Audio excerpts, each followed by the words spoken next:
guys, we've decided to make a series of videos called Must Do's Ho Chi Minh City.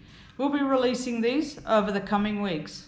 Up first is a view over the city from the 49th floor of the Skydeck. Yep, so let's go get started, Steph. Yeah, let's have a look.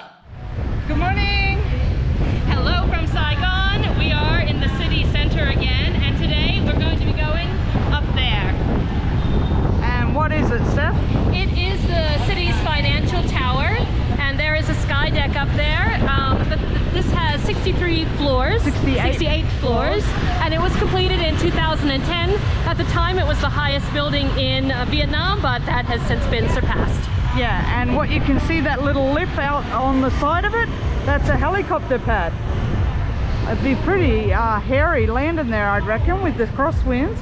Yeah, so we're going to show you what the view of the city is from up there, and then move on out through the city. Yep, let's do it.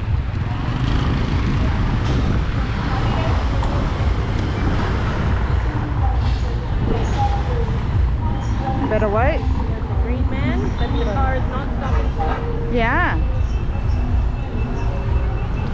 You just gotta make up your own rules here when it comes to traffic. Looks like there was some function there. And on this side, something must have happened overnight. They're packing up. Water puppet theater. Oh, it's a water puppet show.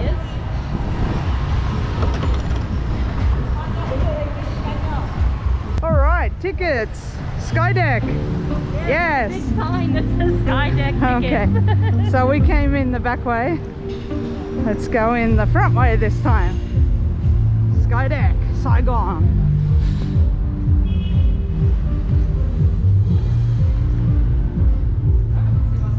Hello. Hello, can we have 2 tickets, please? Yes. Some information about us before going up. Yep. Yeah, we're Saigon Skydeck. There you go. White area here is level 49. You stay inside here, go around and enjoy the city view there. $200,000 for one person. You can use the free binocular information touch grid. We serve mineral water, free Wi-Fi, and no time limits on set. Okay, thank you. Awesome. Awesome. We're going up 49 floors, is it? Thank you. You go to level 49, about 45 seconds ago. Okay, thank you.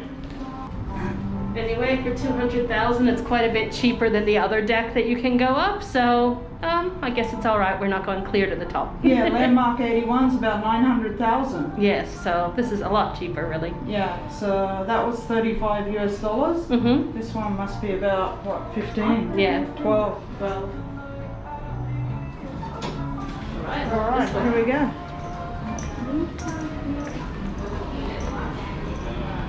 Okay.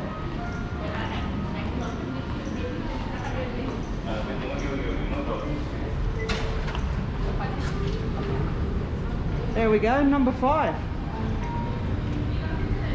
20 iconic buildings of the world. And it rates as number 5. What's number 1? The Empire State. Yeah. China Central Television. Huh. I'm surprised Dubai's not there. Yeah. Nothing from Dubai. Not iconic? Oh, there's Burj Khalifa. Yeah, but 18, come on. I think it should be a bit higher than 18. Burj Al Arab, 15. Yeah. Come on.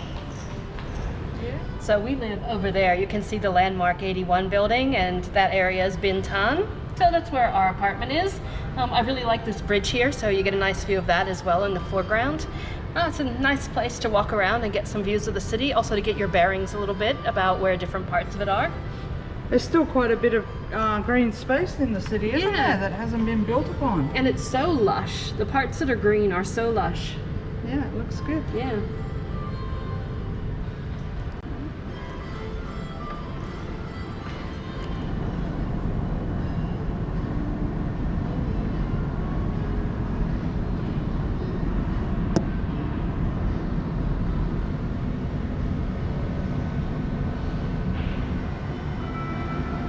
The iconic Ciclo.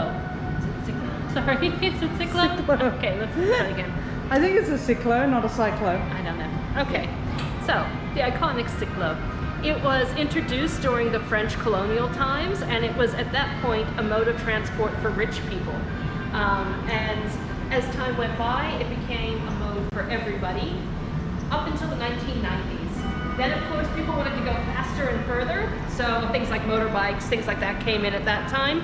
But if you want a feel of the past, tourists can take a tour of the city in one of these. Nice. Yeah, I've been in them. They feel a bit dangerous because you're up front of the rider, and feels like he's throwing you into the traffic. And the traffic's pretty wild down there sometimes, so.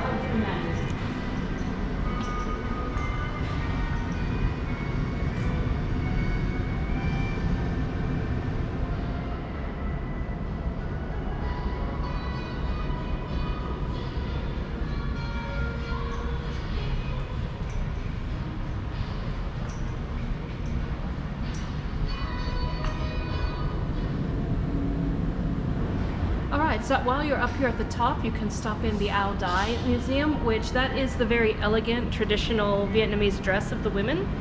So we're going to just take a quick look around and see some of these very beautiful dresses. Okay, let's go. Lead the way, Steph.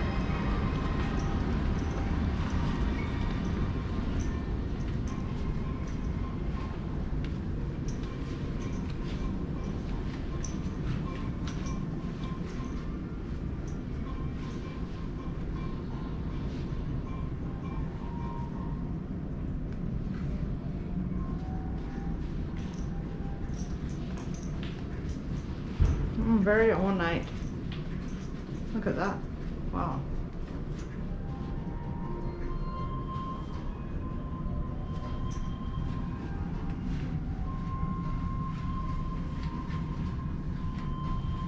Kind of interesting, it says here that the colors vary based on the age of the women wearing them. Oh, so okay. It doesn't actually give you what ages, but it just says that they vary depending on age. So I suppose if you know more about this, you would know the age of the girl or the woman in it just by looking at the colors. So you don't accidentally pick up someone too young or too old? Possibly. And these ones must be for royalty or something, huh?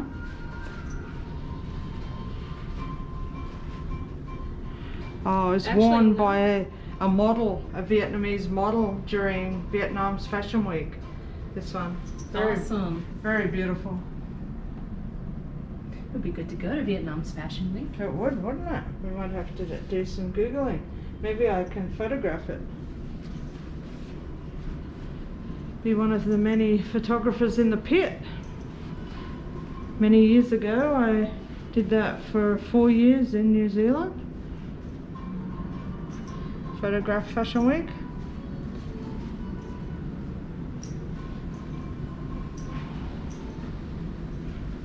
Very nice, beautiful dresses.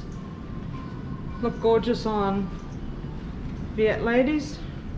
Alright, Skydeck Financial Tower. Check, done. Very nice, definitely worth coming up here. As we said, it's quite cheap compared to the Landmark 81 tower. And they provide free mineral water along with your trip around here, so you do get something to drink, keep hydrated in the heat in Saigon. Very handy. Yeah, and I think it was about $12 US Yeah. per person to come up and have a look at the city of Saigon from above. We'll pop the real amount in the corner there if we got it wrong. We're dealing in kind of Vietnamese dong, New Zealand dollars, US dollars, sometimes euros. We're thinking in all these different things, so sometimes we're a little bit off. Yeah. That's it for now. Catch you on the next adventure. Yep, see you in the next segment. Bye-bye. Another must-do when you're in town is to have a banh mi. So a banh mi is a Vietnamese-style sandwich, and it's on a French baguette. It's absolutely delicious. All right, it's time for something to eat, right, Steph? Sure is. We found this nice little local place, and we're gonna maybe have some banh mi or something like that. Yeah, so let's have a look at what they have. Oh, someone jumped in. So banh mi, we have bread, there's some meat, more meat, some kind of vegetables or coleslaw, Yeah. Looks good, huh? Yeah, this is what I'll get. Yeah, me too. Ok, Thái.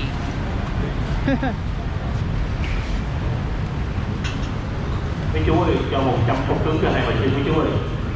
100 sốt. Hello, can I get 2 banh mi? 2? With meat? This meat? Yep.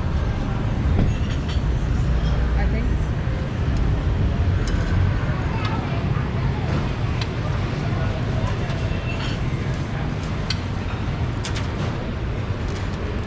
And salad, yes please. Chili. No, not for me. No chili for me. Are they okay? You're getting the meat Yes, getting the meat. and salad Salad. and chili for you. Chili little. Chili.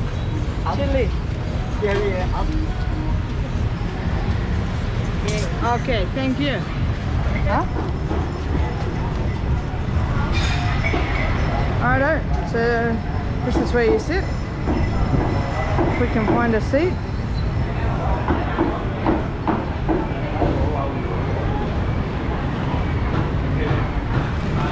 That'll be all bread, that first bite. Show me it? Yeah, good. Show me? It's a banh mi sandwich. $1.60 for both. Yeah. Yeah, so they're pretty cheap. That's good. Yeah, 30 each, that's cheap. Price is good. Not like the ones we had in, where was it, Hoi An? Yeah, that was a place that was made famous by Anthony Bourdain, so it's a little bit different. A little bit more about the sandwich. You can see that I chose pork, which I often do in Vietnam because it's been a while since we've had it. And I really like the way the fresh raw vegetables crunch whenever you eat them with that meat. It's really good. I can't really taste the pate. It's very mild. I thought the chilies might be too spicy for me, but they weren't. Actually, they give it a really nice, like, bite, but they're not overpowering at all. So that was a really nice surprise. And I do like the bread. So yeah, if you want something cheap, something that, I mean, I said a snack, it is a little bit filling, but actually it's probably not going to stick with me too long. This is a really nice thing to stop and have. They have these stalls everywhere, and so this was just the first one we saw, stopped in, and we got a good one.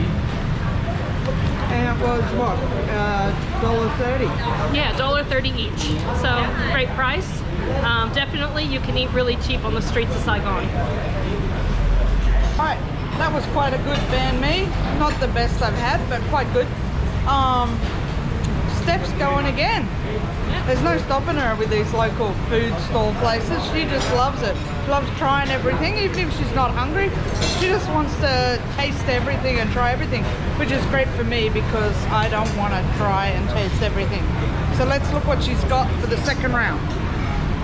So here I have some pork. It says pork. I guess it's pork. And rice with some vegetables, some soup. This set, we saw some schoolboys eating it. It looked pretty good to me, so yeah, we're gonna give it a go and see what it tastes like. You also got some soup there. Oh yeah, there's soup, there's some sauce as well. I'm just gonna try a bite without too much yet and see what it needs.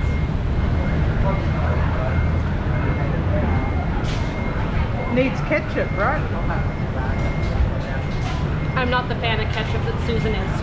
So it does need something, and we can see that we've got some things there. So I'm Some just gonna condiments? put some chili, maybe some soy, whatever this is. I'm just gonna put some sauces on it and see if I can make it a little bit better. Không ơi. Không. Không ơi. It's a sweet, fishy type of sauce.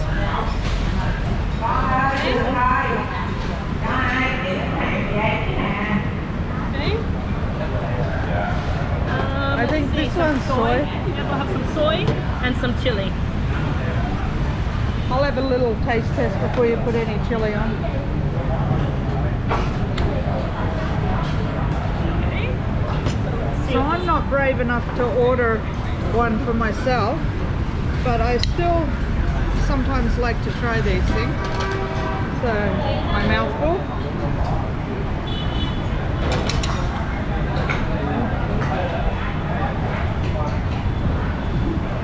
I think it's the fish sauce gave it a real kick. Yeah, like you're expecting the taste of meat and you got the taste of fish. So I'm not sure that was a great combination. You told me to put more on. This one. I don't mind a little bit of chili. A lot of chili. A lot of chili. See if I regret this. So for me, the chili makes it. I actually really like the chili that they put But on isn't it. that saying the natural flavors aren't good? No. It's just actually the fish sauce, like Susan said, it was a little bit too sweet for me. Well, she didn't say it was sweet, she said it was strong. It was a little bit too sweet. So for me, the chili balanced that out. Yeah, good meal. Simple, delicious, great. Yep, and now it's raining cats and dogs out there. Yeah, so pissing down outside, so we stayed longer. yeah, good thing we stayed longer. All right. Catch you in the next segment. Well, Steph, that was a nice little lunch. Yes, it was. And that second dish, it was $54,000, which is about $2.60. So Yeah. you want me to give some tips about eating street food? Yeah, sure. Okay, I'll give some tips about eating street food. The first thing, I never worry too much as long as the place is busy. So if you want to, get down and dirty and eat in the local places, make sure that they are busy, because if the food's been sitting a long time, that is actually when you might get a little bit sick. And it doesn't matter if it's a Western style place, a local place, if the food's been sitting, that's when you might get the bellyache. So I recommend just look around, see what's busy, see what the locals are eating, and eat there. And then some people say, how do you know you're gonna like what you order? Well, I just paid $2.60 for that whole rice dish. If I don't like it, I'll order something else. It's not that big of a deal, but it's good to try things. And I think that it's a really good way to experience the local culture, and also sometimes to interact with locals, things like that. Yeah, awesome. So now we're going to be based in Vietnam for at least 2 years, maybe longer. And I'm putting a call out to everyone out there who is familiar with Vietnam and Saigon in particular, because I want to know, first of all, the best place to have a local coffee.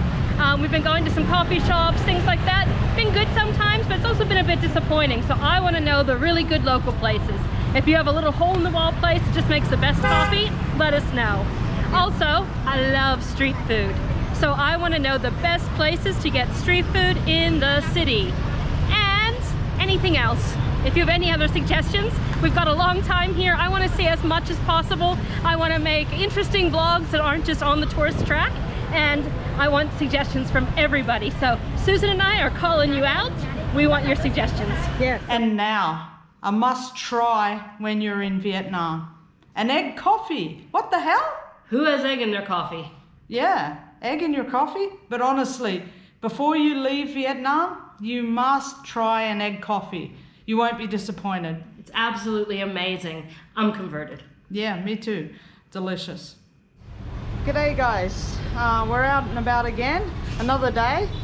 Unfortunately, after we had that banh mi and the lunch at the street food place in town, we got totally rained out. We couldn't continue vlogging, so we ended up going home. This morning, we've come out for a coffee. A different kind of coffee, hey Steph? Yeah, this is a really unique coffee to Vietnam. It actually started in Hanoi, and it's egg coffee. We'll tell you a little bit more about it later, but let's go in and order ourselves one. We've heard this is the best place in Saigon. What are you saying, an egg coffee? Yeah, I know, it's really surprising, and at first I was a little bit like, ooh, egg in coffee, but then I thought about all the things I love egg in, desserts, pavlova, meringue, and I thought, oh, why not? Why not try it in coffee? Yeah, I'm a fan. So let's see if egg coffee holds up. Yeah, see if it lives up to the hype. So what's the name of this place? This is Little Hanoi. I think in Vietnamese it's Gok Hanoi, so Gok means little. And so yeah, it's supposed to be the best place in town. Let's go have a look.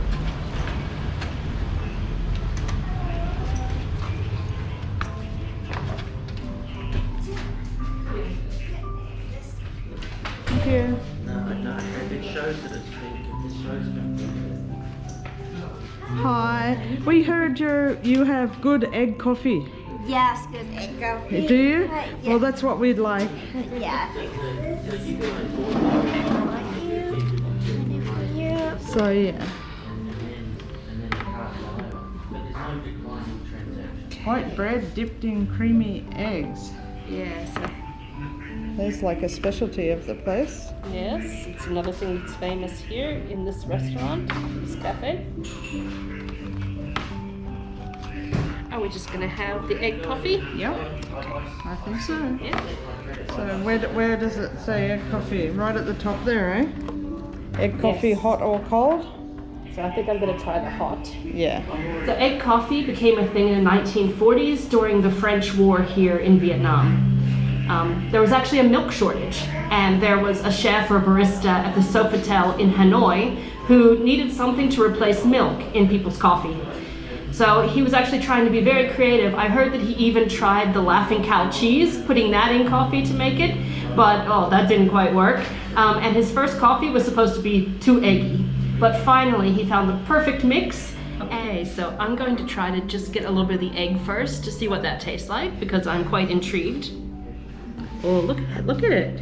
Stretchy. Oh, stretchy. It's a bit like almost a meringue, but hot, Meringue of course. that's just been whipped and not baked. That is delicious. It's sweet, but it is not like super sweet. Yeah, and then let's mix it a little bit. Oh, look at Oh, how thick it's- that is. Lift it, lift it. Yeah. Oh my god. Oh. Oh my god. And this cup doesn't let you see it, but it's actually in layers. And so the coffee is at the bottom. It's a shot of espresso.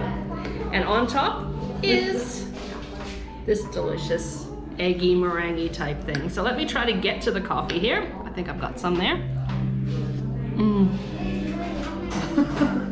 Oh my goodness, that is delicious. It's a little bit like a hot tiramisu. I'd say that's the closest thing that I can equate to it. It is hard to get to the coffee because there's so much egg, but I'm not complaining because I'm not a huge strong coffee fan, and it's also not super sweet, so this is like perfect for me, but I do feel like I'm having a dessert. All right, my turn, trying an egg coffee. Now I'm a huge lover of meringue, so this seems to be beaten egg white mixed with coffee and milk would be my guess, but tell me if I'm wrong. Please leave some comments in the comment section below. I'd love to hear what you guys think. Have you tried egg coffee? Would you try egg coffee? Let's have a look.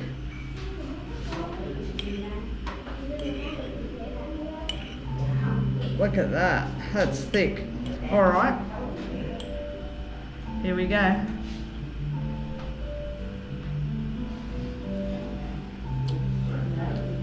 Wow, that is something special and something you've never tasted before.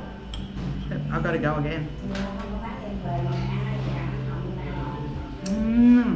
You know how when chocolate milk, you know how when milk chocolate just melts in your mouth and you just suck on it for a couple of seconds? That's what this is like, only it's got a real coffee taste.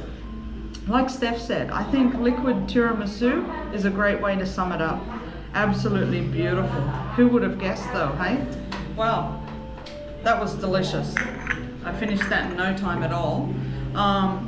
From what I can gather from the taste and the look, the texture, that was made with beaten egg white.